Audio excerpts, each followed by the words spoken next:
When the Council killed a human girl, Earth didn't just retaliate. It erased them, reached its devastating climax as thousands of hidden human warships simultaneously appeared throughout Council space. With surgical precision, they assassinated the architects of Era's death while dismantling 2 millennia of Council power in mere hours, not through mindless destruction, but through the calculated excision of an unjust authority that had fatally underestimated humanity's resolve. I am Vox Thule, former senior archivist of the now-defunct Galactic Council. In my 372 cycles of existence, I have cataloged the rise and fall of civilizations, the birth and death of stars, and the countless small tragedies that make up the tapestry of our shared cosmic history. Yet none compare to the series of events I am about to recount. A story that began with the death of a single human child and ended with the complete restructuring of galactic civilization. The humans have a saying: the arc of the moral universe is long, but it bends toward justice. I never understood this sentiment until I witnessed it unfold across our stars with terrifying efficiency. This is the story of how the Council killed a human girl named Era Cooper, and how, in response, humanity did not merely retaliate. They erased us. The events I chronicle here are drawn from my personal observations, secured Council records, and testimony gathered during my work with the Galactic Historical Truth Commission. I offer this narrative not as absolution for my complicity, but as a warning to all civilizations that will follow. There are lines in the universe that must never be crossed. The murder of an innocent child is one such line. The humans taught us this lesson at unimaginable cost. Let this record stand for all time. Vox Thule, Luna, Historical Repository, Year 37 of the Galactic Confederation. It was 30 solar cycles after humanity's entry into the Galactic Council when the incident occurred. By then, I had been Council record keeper for over 40 cycles and had witnessed 17 new species join our ranks. The admission of humanity had been unremarkable by most standards, their technological advancements modest, their military capabilities limited to their home system and a handful of colonies, their cultural contributions pleasant but not revolutionary. In Council chambers, Earth's delegates were regarded as harmlessly verbose, prone to asking too many questions and suggesting too many procedural changes. Ambassador Maya Ortega had become a familiar presence in the grand corridors of the Council spire. Her warm smile and patient demeanor, a stark contrast to the typically severe countenance of most senior representatives. She had a habit of bringing small gifts from Earth to Council sessions, a practice initially viewed with suspicion, but eventually accepted as a charming human eccentricity. The humans are excellent bureaucrats, High Counselor Zivak once remarked during a private session I was recording. They take to regulations like Fodarians to water, utterly harmless. Security Chief Draknar, a hulking Vesperan with chitinous armor and multifaceted eyes that gleamed with perpetual suspicion, had snorted at this assessment. No species is harmless, Counselor. The humans bear watching. They ask too many questions about precursor technology. Zivak had waved a dismissive tendril. All newcomers are fascinated by the precursors. It will pass, as it always does. But Draknar was not wrong to be concerned. Humans did indeed possess an insatiable curiosity about the precursors, that mysterious civilization whose scattered technological remnants had helped many species, including my own, achieve interstellar travel. The Council carefully controlled access to precursor sites and artifacts, doling out permissions and research opportunities based on species seniority and political favor. Humanity, as relative newcomers, had limited access to such treasures. This brings me to Aura Cooper, the catalyst for everything that followed.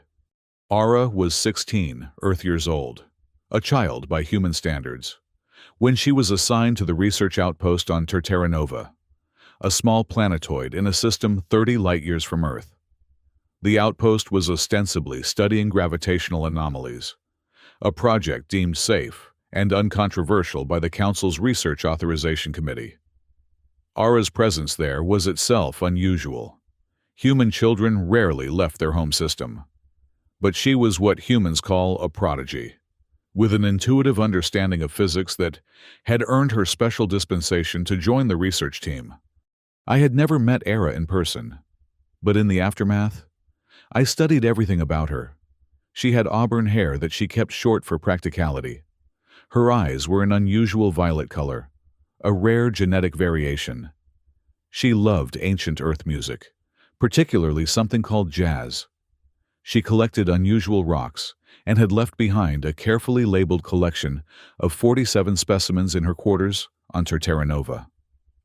She wrote poetry in her spare time, verses about stars and silence, and the subtle differences in how gravity felt on different worlds.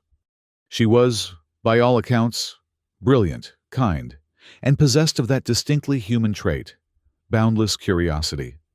It was this curiosity that led her to discover something she was never meant to find. On the 17th day of the 4th month in the Council, year 2759, Ara was monitoring deep space signals as part of her assigned research when she detected an anomalous pattern, a rhythmic fluctuation in the background radiation that did not match any known natural phenomenon. Most researchers would have filed it as an instrument error or cosmic background noise. Ara did not. She spent 3 days isolating the pattern and another 4 analyzing its structure before reaching a startling conclusion. The pattern was artificial. Not only that, but it matched fragmentary codes found in certain precursor artifacts. This alone would have been a significant discovery. But Ara went further. She triangulated similar signals from other sectors and realized they formed a network, a vast, galaxy-spanning web of transmission points that appeared to correspond with certain gravitational anomalies. In essence, she had discovered evidence of a hidden precursor gateway network, one far more extensive than the limited portal technology the Council had thus far uncovered and closely guarded. Ara was 16. She was excited. She wanted guidance. So she did something that seemed perfectly reasonable to her, but would ultimately seal her fate. She sent me a message. Why me? I had given a lecture at the Earth Embassy 3 years earlier about precursor archival methods. Ara had attended and apparently remembered my statement that I welcomed correspondence from serious researchers. Her message was brief, enthusiastic, and entirely damning. Archivist Thul, I believe I've found evidence of a precursor communication network overlapping with gravitational microfluctuations across multiple sectors. The pattern suggests not just communication, but transportation capabilities that far exceed current portal technology. I've attached my preliminary findings. This could change everything we understand about galactic transit. Would you be willing to review my work before I submit it to the Outpost Director? With respect, Ara Cooper, Research Assistant, Terra Nova Outpost. I never replied to her message. I couldn't.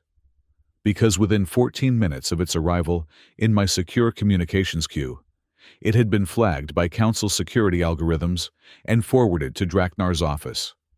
By the time I learned of its existence, Ara Cooper was already marked for death. I learned later that the message triggered multiple high-level security protocols. The Council had long suspected the existence of a more extensive precursor network, but had deliberately suppressed research in this direction. Control of interstellar transportation was one of the Council's primary means of maintaining authority over member species. A freely accessible network of instantaneous gateways would undermine that control completely. Draknar took the message directly to High Counselor Zivak, bypassing normal procedures. No record of their conversation exists. They were too careful for that. But the outcome is clear from subsequent events. Within 3 hours, a containment operation was authorized. Within 12, a specialized security team was dispatched to Terra Nova. Their orders, which I later found buried in encrypted files, stage an accident at the research facility, Ensure no survivors. Destroy all research data. No one informed Ambassador Ortega. No one consulted the human delegation. No one considered that killing a human child might have consequences beyond the immediate containment of sensitive information. It was a catastrophic miscalculation. The security team arrived at Terranova 2 days later, led by Commander Vex, a Sigrid known for his efficiency. The 6-member team infiltrated the research outpost during its night cycle. They planted explosives in the main laboratory, timed to detonate after they had departed. Standard procedure for making an industrial accident appear convincing. But something went wrong. The official report claimed that Era Cooper unexpectedly entered the laboratory during the operation, necessitating direct intervention to maintain the cover story. The surveillance recordings, which the team failed to completely purge, told a different tale. The footage shows Aura entering the lab at the scheduled time for her regular monitoring shift. She notices the explosives immediately and moves to a communication panel. Commander Vex appears behind her. There is a brief conversation. The audio was damaged, but lip-reading experts later determined she was asking who he was and what was happening. Then, with methodical precision, Vex raises his particle weapon and fires directly into the back of her head. The recording continues for another 47 seconds, showing Vex checking for vital signs, confirming her death, and then signaling to his team to proceed with the planned explosion. The last frame shows Aura's body on the laboratory floor, a small collection of rocks spilling from her pocket, specimens she had gathered on her last planet-side excursion. The team detonated the explosives as planned and departed, reporting a successful operation. They believed all evidence had been destroyed, all witnesses eliminated, all records purged. They were wrong. What the Council didn't know, what would soon become devastatingly apparent, was that humanity had long ago implemented redundant, quantum-entangled backup systems for all their off-world facilities. Every byte of data, every frame of surveillance footage, was instantaneously duplicated to secure servers on Earth. This included the footage of Era Cooper's murder. The explosion at Terranova was reported as a tragic accident. The Council issued formal condolences to Earth for the loss of their personnel. Ambassador Ortega was given a preliminary report citing equipment malfunction as the likely cause. An investigation was promised, with findings to be delivered within a standard Council period of 60 days. For approximately 17 hours, the deception held. Then, the footage of Era's execution began circulating on human communication networks. Within an hour, it had been viewed by over 1 billion humans. Within 3, it had reached every human settlement across 12 star systems. The reaction was immediate and overwhelming. I was in my office in the Council archives when the first indications of trouble appeared. A junior assistant rushed in, their respiratory flaps pulsing with agitation. "Senior Archivist, the human delegation is demanding an emergency session. They're in the Grand Chamber now, and Ambassador Ortega has overridden the scheduling protocols." I hurried to the observation gallery above the Grand Chamber, arriving just as Ortega stormed onto the speaking platform. Gone was the smiling diplomat, with her gift baskets and patient explanations. The woman who stood before the Council now radiated cold fury. "You killed a child," she said, her voice eerily calm despite the rage evident in her rigid posture. "A 16-year-old girl who discovered something you wanted to keep hidden, so you had her executed." High Counselor Zivak rose from the central dais, his tendrils writhing in what I recognized as extreme agitation. "Ambassador Ortega, these accusations are preposterous. The Terranova incident was a tragic accident." "Stop!" Ortega raised a hand. And somehow, the simple gesture silenced the most powerful being in the galaxy. "We have the footage. Counselor, Commander Vex shooting Era Cooper in the back of the head. We have the encrypted orders. We have the travel logs of your containment team. We have everything." She activated a holographic projector, and suddenly, The image of Ara Cooper's murder was displayed above the Grand Chamber for all representatives to see. A collective gasp rose from the assembled delegates. Several species with more sensitive visual processors turned away. Zivac's tendrils froze in shock. Humanity extends a single courtesy to the Galactic Council. Ortega continued when the recording ended. You have 24 hours to deliver Commander Vex, Security Chief Draknar, High Counselor Zivac, and all others involved in ordering this atrocity to Earth authorities to stand trial for the murder of Ara Cooper. Draknar, who had entered during the commotion, moved forward. Ambassador, you overestimate your position. One regrettable incident does not give your species the authority to make demands of the Council. This is not a negotiation, Ortega replied. It is a courtesy notification. 24 hours. Or what? Draknar's mandibles clicked in what I knew to be amusement. Ortega didn't answer him directly. Instead, she activated another holographic projection. This time, the image showed a stern-faced human male in a military uniform adorned with symbols of rank. General Reeves of Earth Defense Forces will explain the alternative. The hologram of General Reeves spoke with clipped precision. The murder of Ara Cooper constitutes an act of war against humanity. If those responsible are not surrendered within 24 hours, Earth and all human settlements will consider ourselves in a state of open conflict with the Galactic Council. We will take appropriate action to bring the perpetrators to justice and ensure such an atrocity never occurs again. The countdown begins now.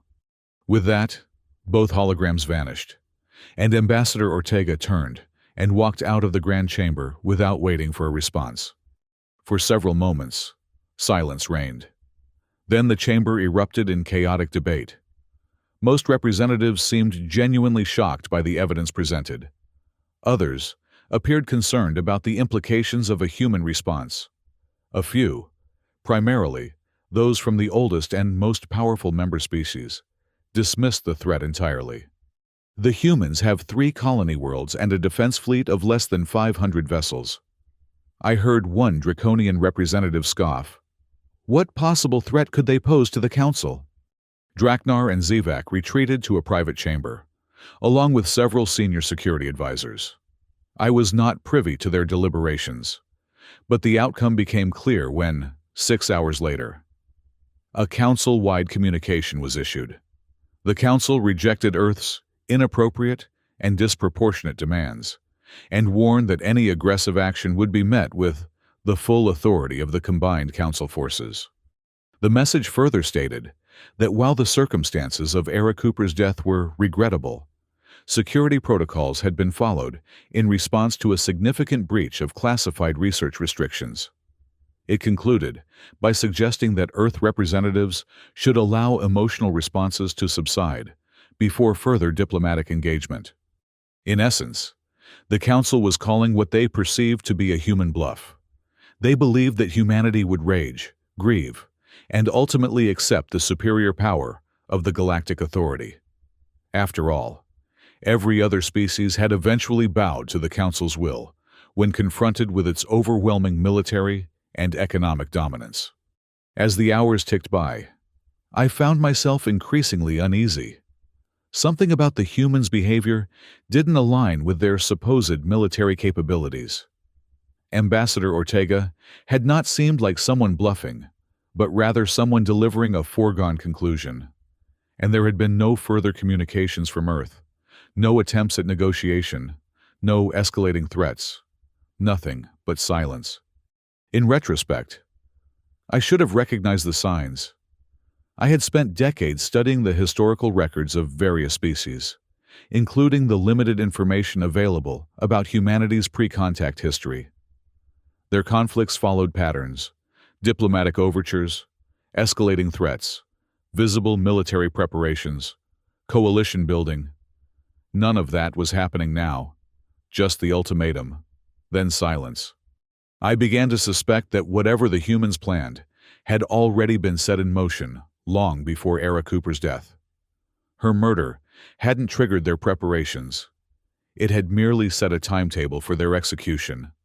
18 hours into the 24-hour deadline, I made a decision that would ultimately save my life.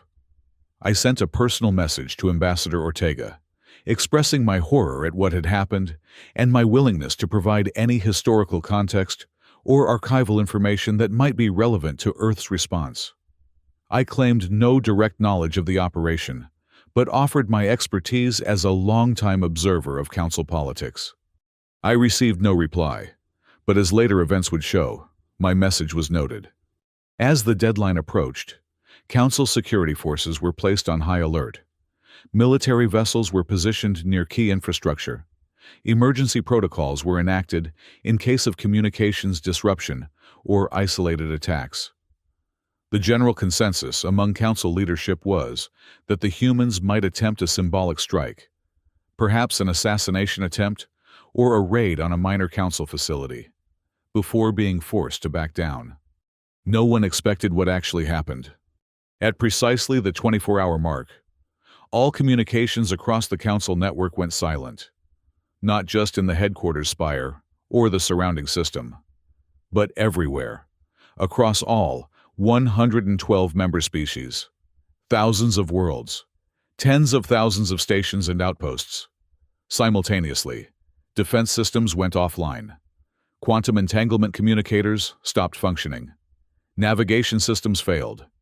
Every piece of high technology that relied on council authorization protocols simply ceased to work. And then, above every major council world, station, and fleet group, human warships appeared. Not hundreds, thousands. Vessels far more advanced than anything humanity had ever acknowledged possessing. Emerging from what we would later learn were controlled spatial folds, technology derived from the very precursor network Era Cooper had discovered. On council headquarters, chaos erupted. Emergency power systems activated. But all communications beyond local ranges remained non-functional. The defense grid, considered impenetrable, stood dormant. And above the spire world, a massive human vessel took position, its weapons visibly powered but not yet firing. A single communication was broadcast on all available frequencies, in all known languages. It was Ambassador Ortega again, but her voice now carried the weight of a civilization's unified rage. The Council has rejected our offer of a lawful resolution to this atrocity. So be it. Justice will still be served.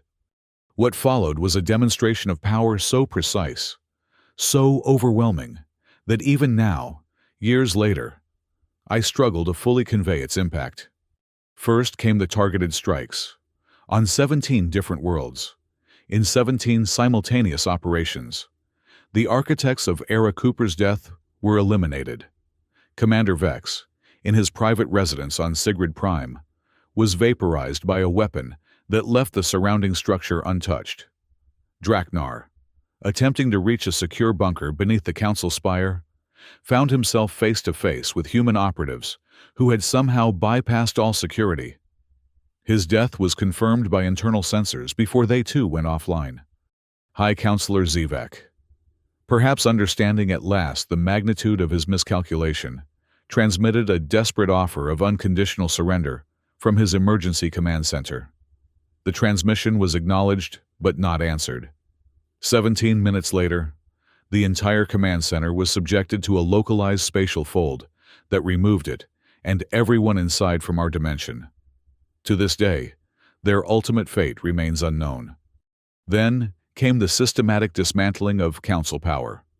Military command centers were precisely targeted and neutralized. Administrative hubs were disabled. The ceremonial and symbolic centers of council authority, monuments, historical sites, the great archives, though thankfully not its contents, were destroyed in carefully choreographed strikes that produced minimal collateral damage but maximum psychological impact. All of this occurred within the first hour after the deadline expired. The most astonishing aspect was not the military precision or the technological superiority displayed, but the restraint. Civilian casualties were minimal. Infrastructure necessary for survival remained intact. It was not an extermination, but a surgical excision of the Council's ability to exert power. By the end of the second hour, the pattern had become clear to everyone. This was not a war of conquest.